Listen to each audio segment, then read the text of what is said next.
그러니까 단순히 전쟁 이후에 어떤 뭐 실험적인 전위 예술의 선구자 이런 단순한 한국 미술사의 평가가 아니고요. 그 지금까지 계속 지속되어 오고 있는 서구 중심의 미술사에 대한 좀 우리의 어떤 태도 뭐 이런 것들이 좀 중요한 것 같은데 그게 그 거대한 서구 미술의 흐름 속에서 독자적으로 움직일 만한 그런 에너지를 갖고 있지 않았다고요. 그 시대를 되돌아보면. 또 뭐 좋게 좀 멋있게 말하면 문화적 자존감이 좀 없었다고 보여지는 거죠.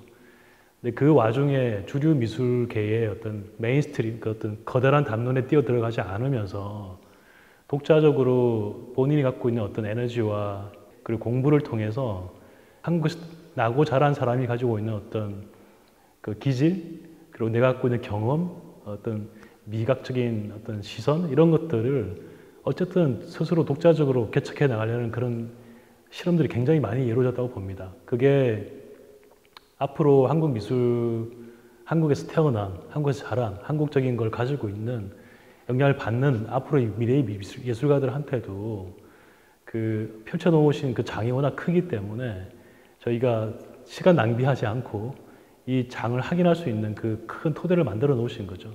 그러니까 예술적이면서 동시에 학문적이라고 보는데 이게 그 예술적이라는 것이 갑자기 어떤 영감을 통해서 내가 감각적으로 뭔가를 이렇게 캐치하고 뭔가를 이렇게 지점을 포착한다고 하면 반면에 학문적이라는 이야기는 어떤 지적인 토대 하에서 뭔가 쌓아 올려가고 그것이 이해가 되고 그 논의를 바탕으로 다시 한 번 더 올라가고 그런 논리적 과정이 있잖아요. 그렇게 보면 이승택 선생님께서 펼쳐놓으신 이 세계라는 것이 그냥 갑자기 밑도 끝도 없이 어느 세계에서 뚝 떨어진 그런 것이 아니라는 거죠. 충분히 공부하시고 충분히 이해하고 계시고 여기서 내가 발언해야 될 것이 무엇인지 결정하고 그게 또 어떤 지적인 현학적인 그런 허영심에서 내가 좀 새로운 걸 한다 그렇게 말하는 것이 아니라 기본적으로 조각가였기 때문에 자기의 신체성을 이용해서 물질과 내가 부딪히는 그 세계를 구체적으로 구현하려고 했다는 거죠. 그런 것들이 지금 아티스트 스콜라라고 제가 이야기하고 있는 예술가 학자로서 보기 드문, 한국에서 보기 드문 예술가 학자가 아니었나 이런 생각을 갖고 있습니다. 워낙 많이 펼쳐놓으셨기 때문에요. 이렇게 뭐 형태에 대한 실험, 혹은 뭐 재료에 대한 실험, 그다음에 내용에 대한 어떤 그 파격성, 뭐 그다음에 퍼포먼스랄지, 그 어떤 기존의 한국 사회에서 그렇게 쉽게 받아들이지 못하는 어떤 금기에 대한 도전들, 성적인 문제를 다룬다든지, 뭐 너무 많기 때문에 뭐라 말씀 다 드릴 수는 없는데 사실 저는 개인적으로는 재료를 대할 때 재료가 가지고 있는 그러니까 좀 약간 지루한 지점이 뭐냐면 보통 통상적인 조각가들이 갖고 있는 지루한 지점이 돌, 나무, 쇠라고 한 흙, 뭐 이런 아주 지구의 일부분이잖아요. 그게 너무 과하게 의미를 이렇게 넣는 경우가 있습니다. 돌과 내가 대화하고 있다, 뭐 흙과 내가 대화하고 있다. 너무 모호하고 좀 이렇게 우주로 가는 그런 이야기들이란 말이에요. 근데 이승택 선생님의 그 작업들을 쭉 보면 돌을 다뤄도 마찬가지고 나무를 다뤄도 마찬가지고 돌, 나무 뭐 이런 지구의 일부분에 대한 이야기를 하고 있는 게 아니고요. 그 돌이 갖고 있는 컨텍스트라고 할까? 그러니까 다소 좀 민속적인 한국의 우리 토양에서 볼 수 있는 어떤 그런 민속적인 혹은 우리 정서에 굉장히 부합하고 있는 어떤 일상 기구 용품으로서의 돌, 나무쇠 뭐 이런 기타 그 재료의 속성을 어떤 컨텍스트에 맞춰서 다루고 계시다고 느꼈고 그거를 아주 심플하고 위트 있게 다루고 있지 않는가. 어떤 힘의 작용을 쉽게 보여주면서 이 재료가 갖고 있는 물성을 지워버리는 지워버리는 동시에 다시 그게 어디에 놓여져 있거나 처음에 돌이 오게 된 원래의 그 장소의 이야기 뭐 이런 것들이 묶여지면서 내용이 정말 풍성해지는 게 제가 느껴졌죠. 제가 생각하는 좋은 예술이란 항상 이걸 좀 해방시켜준다고 제가 얘기 표현하거든요. 저도 이제 그런 작품을 만날 때 항상 기쁘고 저도 그런 작업을 좀 추구하는데 이거 묶는다는 것이 아니라 오히려 이렇게 해방시켜주는 것이죠. 돌이라는 재료가 묶여진다고 묶는 행위에 초점이 가 있는 것이 아니라 돌이 오히려 그 말랑말랑해지면서 돌의 속성을 벗어나고 있다는 걸 통해 그걸 관람하는 감상자로 하여금 지각의 범위가 넓혀지잖아요. 그러니까 오히려 이걸 해방시켜주는 것이죠. 묶는 것이 아니라. 제가 다루고 있는 미디어 작품도 사실은 어떤 빛이라든지 소리라든지 그리고 그 미디어 작품이 만들어내는 그 공간에서만 느끼는 독특한 경험 뭐 이런 것들을 제가 이제 탐구하고 연구하고 작업을 하고 있죠. 근데 이승택 선생님께서 보여주는 그 소위 뭐 비조각이라고 불려지는 것들도 보면 그 물질성 자체보다는 뭐 보이지 않는 어떤 바람, 뭐 바람이랄까 할까, 불, 뭐 기타 이런 어떤 작용들에 관심이 많았다고 저는 보여지고요.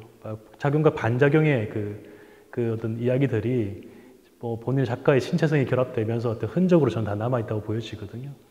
그리고 그 흔적만이 중요한 것이 아니라 본인 작가가 그 무엇을 하겠다라는 메시지를 알고 있었기 때문에 그 흔적을 한 이유, 그리고 도달하고 싶어 하는 그 어떤 태도가 분명히 들어가 있는 작가라고 봅니다. 근데 이제 미디어 작업들은 똑같은데 사실 그 수용자의 감상의 어떤 그 방법론에 더 좀 많이 관심이 있는 그 연구들이거든요.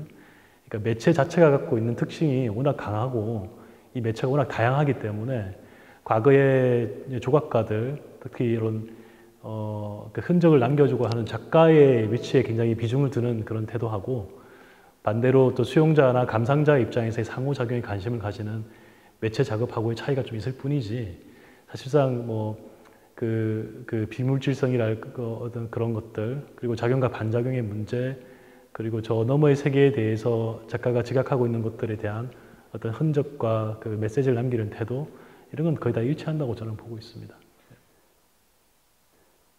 일단 회화가 아니잖아요. 우리가 흔히 생각하는 전통 예술에서 회화, 그 전통적인 조각이 아니란 말이에요. 그리고 그런데 뭔가 그 전통 예술과의 선이 닿아져 있다라고 느껴지게 하는 요소들이 다 있어요.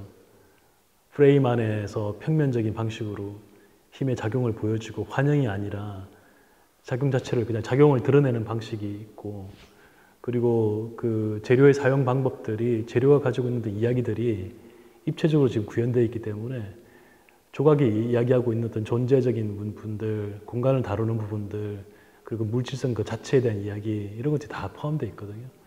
제가 보기에 아마 동시대의 예술가가 아닌 동시대 관람자들 입장에서 보면 조금 좀 더 자유로움을 좀 느끼지 않을까요? 재료가 이렇게까지 다양하게 사용되어지면서 그렇다고 너무 막연하게 어떤 한형적인 일루전으로 가는 것이 아니라 내 눈앞에서 이런 것들이 실제로 과거의 전통을 깨어나가는 그런 통쾌함이 있구나 이런 걸 좀 느끼지 않을까 싶은데요. 그 어떤 뭐 테크닉적인 기술적인 그런 대단함에 대한 그런 건 아니잖아요.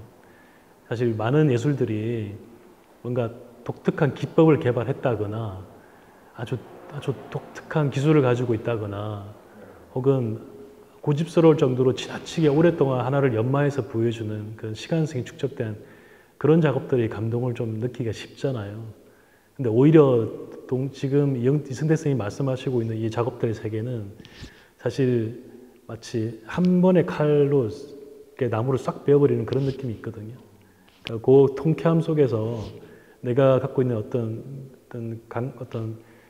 간섭적인 그 고정관념들이 깨어지는 그런 시즌들이 생기죠. 사실 예술은 그렇게 관객을 해방시켜줘야 되고 그렇게 초대해야 된다고 봅니다. 그게 단 하루에 이루어지는 것도 아니고 하나의 작품으로 만들어지는 것도 아니고 그것은 착각이고 오랜 세월 동안 그 내공들이 축적되어서 만들어지는 그 과정들을 제가 경험할 수 있지 않을까 싶어서 좋은 전시라는 생각이 들어요. 이게 이승택 선생님 작업 보면 저는 딱 두 가지가 떠오르거든요. 사실은 단어로 설명하자면 하나는 굉장히 위트가 있어요. 그러니까 비틀고 싶은 욕망, 뭔가 정해져 있는 것을 완벽하게 깨버리면 그거는 그냥 깨지는 거잖아요. 근데 깨는 게 아니라 좀 비틀고 싶은 욕망이 느껴지고 거기서 오는 어떤 통쾌함 같은 게 있죠. 그러니까 유의적인 게 좀 있죠. 두 번째는 그런 것들의 액션이 조금 주술적인 점이 있어요. 그러니까 기존에 갖고 있는 어떤 그 간섭적인 형식을 내가 비틀어내면서 다른 세계로 초대하기 위한 그런 액션을 저는 보여줬거든요. 그게 나무에 뭐 그 종이를 매달아서 하는 방법이든 불을 태우는 방법이든 그 모든 것들에 대해서 좀 더 뭐랄까 단순히 보여짐의 문제가 아니라 관객을 초대하고 있다. 다른 세계로 이렇게 전이시키기 위한 그런 주술적인 태도가 있다. 그래서 마치 이런 걸 딱 보면 예를 들어 그냥 작품처럼 보이기도 하고 사실 어디 재래 의식을 지니기 위해서 만든 상징처럼 보이기도 하잖아요. 다 그런 것들이 다 저는 묶여 있다고 봐요. 자기 관리랄까, 어떤 작품 창작에서의 어떤 집중도, 경영 능력, 그 자기 셀프 컨트롤은 뭐 워낙 대단하신 분이고 그게 맞다고 봅니다. 좀 하고 싶은 거 다 하시는 느낌 들지 않으세요? 보통은 제일 무서운 게 자기 검열이거든요, 예술가가. 어떻게 보여질 것인가. 똑똑한 예술가는 다 안단 말이에요. 어디에서 내가 어떻게 무엇을 보여줄 거에 대해서 조금만 똑똑한 예술가들은 그걸 안단 말이에요. 그러지 않으면 그냥 아예 무시하고 그냥 자기 강박적으로 하는 건데, 이지태 선생님은 그거를 이렇게 염두에 두시면서도 하고 싶은 걸 하시는 그런 작가이다 저는 봐요. 그러다 보니 또 약간 뭐 비판의 소지도 많이 있는, 실험만 하다가 좀 가보지 못했다 이런 비판도 있을 수 있는데, 역사적으로 보면 1950년 이후의 한국 상황을 생각해 보자고요. 전쟁 끝나고 진짜 아무것도 먹을 거 없어가지고 뭐 먹고 살기에만 바쁜 와중에, 그죠? 네가 먹고 살 돈도 없는데 무슨 예술이냐, 이게 평비한 시대였을 거 아닙니까? 지금이야 예술을 한다, 뭐 디자인 한다 그러면은, 그 시대 때 이렇게 뭐 장난치고 다니신 거잖아요. 그 먹고 살기 힘든 시절에 하고 싶은 걸 하기 위해서 막 뭘 또 묻고 받다가 뭘 이렇게 장난치고 다니시는 거잖아요. 나쁜 말이 장난이 아니라 좋은 말로. 그러니까 그런 자유로움이 이렇게 쉽게 오는 건 아니죠. 그건 세상을 감당할 만한 내공이 있거나 그걸 책임질 수 있는 어떤 에너지가 있을 때 할 수 있는 거거든요. 그러니까 그래서 방탕이 아니라는 거예요. 이건 철저하게 자신이 컨트롤하고 연구하고 그걸 바탕으로 이 지점을 내가 건드려 봐야겠다라는 그 의지가 반영된 것이고, 그게 그 당대에 정말 많은 것들을 건드려 놔줬었기 때문에 다음 세대에 오는 작가들이 좀 동어 반복할 필요가 없는 거죠. 따라서 학문적으로 굉장히 중요한 토대를 만들어 놓으셨다고 제가 말씀드리는 거고, 동시대에 그 당시의 시대의 큰 조류와 지금 이승택 선생님이 만들으신 조류를 뭐 합치거나 비교하는 건 전 좀 무의미하다 보는 쪽입니다. 그렇게 지금처럼 이렇게 통신교통이 발달한 시대도 아니었고, 그리고 한 개인의 예술가적 발전이라는 게 꼭 그렇게 또 이해되는 건 아니라고 보거든요. 그럼에도 불구하고 적어도 한국에서 나고 자란 작가들이 반드시 탐구하고 또 학습의 레퍼런스로 가져가야 할 작가인 건 확실하고요. 어떻게 조각을 한 사람들이라면 더욱더 자기 신체성을 이용해서 내가 어떻게 재료들 다뤄내는지, 그리고 눈에 보이지 않는 작용과 반작용의 힘을 내가 어떻게 하나의 흔적으로 남겨놓는지, 뭐 미디어를 하는 작가라고 해서 전혀 그거와 다르지 않다고 보거든요. 그 세계는 다 연결되어 있는 것이라서 말할 수 없을 정도로 사실은 큰 일을 해놓으신 거죠. 네. 그 반드시 이승택 선생님에게만 적용되는 이야기는 아닌 것 같고, 그러니까 일단 좋은 작가란 어쨌든 그게 하나의 세계가 열려야 됩니다. 그러니까 어떤 작품을 딱 봤을 때, 혹은 그의 개인전을 봤을 때 이것이 오랜 시간 동안 연결되어 있는 유기성을 가진 채 하나의 새로운 세계가 열려 있다라고 느껴져야 되거든요. 근데 그만큼 하나의 세계를 만들어내는 작가는 그렇게 흔치 않아요. 보기 드물고 귀한 작가인 건 확실하고, 그 세계가 다른 세계보다 우수하냐 안 하냐의 문제는 다른 문제라고 봐요. 중요한 건 그 세계를 우리한테 제시해주고 있느냐, 열어주고 있느냐, 또 친절하게 초대해주고 있느냐, 이런 부분이 있는데, 저는 아주 친절한 분이다, 사실은.